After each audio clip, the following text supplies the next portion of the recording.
मधुबाला, जिनका जन्म का नाम मुमताज जहां बेगम दहलवी था, भारतीय सिनेमा की एक प्रसिद्ध अदाकारा थी।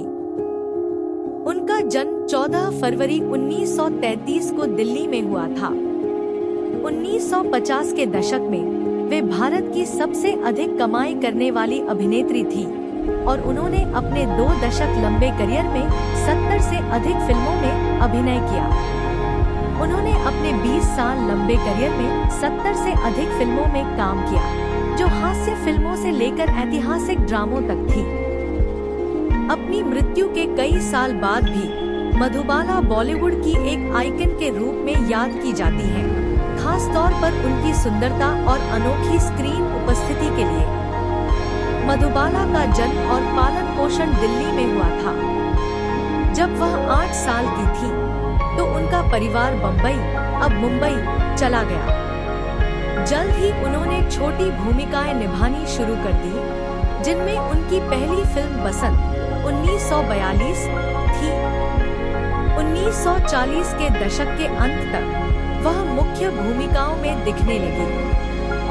उनकी शुरुआती सफल फिल्मों में नीलकमल 1947, अमर 1954, हॉरर फिल्म महल 1949 और रोमांटिक फिल्में बादल 1951 और तराना 1951 शामिल हैं। कुछ कठिनाइयों का सामना करने के बाद मधुबाला ने निम्नलिखित फिल्मों के जरिए सफलता प्राप्त की। कॉमेडी फिल्में मिस्टर एंड मिसेज 55 1955, चलती का नाम गाड़ी 1958, हाफ टिकट 1962, क्राइम ड्रामे हावड़ा ब्रिज और काला पानी दोनों 1958, संगीत फिल्म बरसात की रात 1960।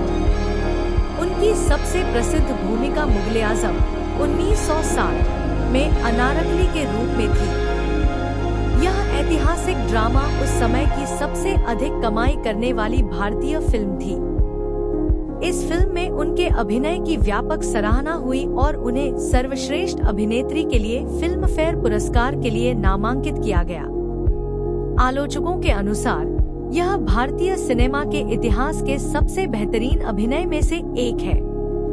1960 के दशक में उन्होंने कम फिल्मों में काम किया और उनकी आखिरी फिल्म शराबी 1964 थी।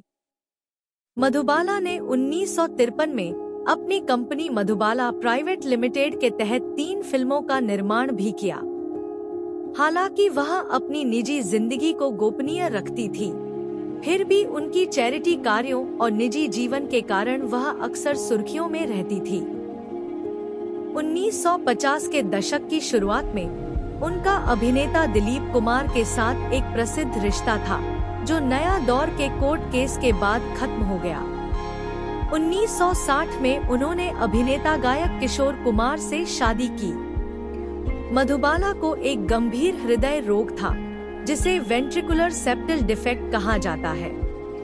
इस कारण उन्हें सांस लेने में दिक्कत और खून की खांसी जैसी समस्याएं होती थी। 1969 में 36 साल की उम्र में उनकी मृत्यु हो गई। प्रारंभिक जीवन। मधुबाला का जन्म 14 फरवरी 1933 को दिल्ली, ब्रिटिश भारत में मुमताज जहां बेगम दहलवी के नाम से हुआ था। वह अताउल्लाह खान और आयशा बेगम की 11 संतानों में 5वीं थी। दुर्भाग्यवश उनके 4 भाई बहन बचपन में ही गुजर गए। उनकी जीवित बहनें थीं कनीज, फातिमा, अल्ताफ, चंचल और जाहिदा। उनके पिता अताउल्लाह खान पेशावर क्षेत्र के यूसुफजई पठान कबीले से थे। वह पहले इंपीरियल टोबैको कंपनी में काम करते थे, लेकिन 1940 में नौकरी खो बैठे। मधुबाला जन्म से ही एक हृदय रोग वेंट्रिकुलर सेप्टल डिफेक्ट के साथ पैदा हुई थी, जिसका उस समय कोई इलाज नहीं था। हालांकि बचपन में उन्हें कोई स्वास्थ्य समस्या नहीं हुई। उनके पिता के सख्त विचारों के कारण मधुबाला और उनकी बहनों, सिवाय जाहिदा, को स्कूल जाने की अनुमति नहीं थी। उनके पिता ने उन्हें घर पर ही उर्दू, हिंदी, और पश्तो भाषाएं सिखाई। बहुत छोटी उम्र से ही मधुबाला को फिल्में देखना बहुत पसंद था। वह अक्सर अपनी मां के सामने फिल्म के दृश्य अभिनय करके दिखाती थी और फिल्मी किरदारों की नकल करके खुद को खुश रखती थी। अपने पिता के सख्त रवैये के बावजूद वह अभिनेत्री बनने का सपना देखती थी। नौकरी खोने के बाद अताउल्लाह खान ने मधुबाला को काम करने की अनुमति दी ताकि परिवार का खर्च चल सके। उनकी मां को समाज के तानों का डर था, लेकिन उनके पिता अड़े रहे। मधुबाला ने 7 साल की उम्र में ऑल इंडिया रेडियो में काम करना शुरू किया और खुर्शीद अनवर के गाने गाए। इसी दौरान बॉम्बे टॉकी स्टूडियो के मैनेजर राय बहादुर चुन्नीलाल ने उनकी प्रतिभा को देखा। उन्होंने अताउल्लाह खान को परिवार के साथ बम्बई जाने की सलाह दी, जहां मधुबाला की फिल्मी यात्रा शुरू हुई।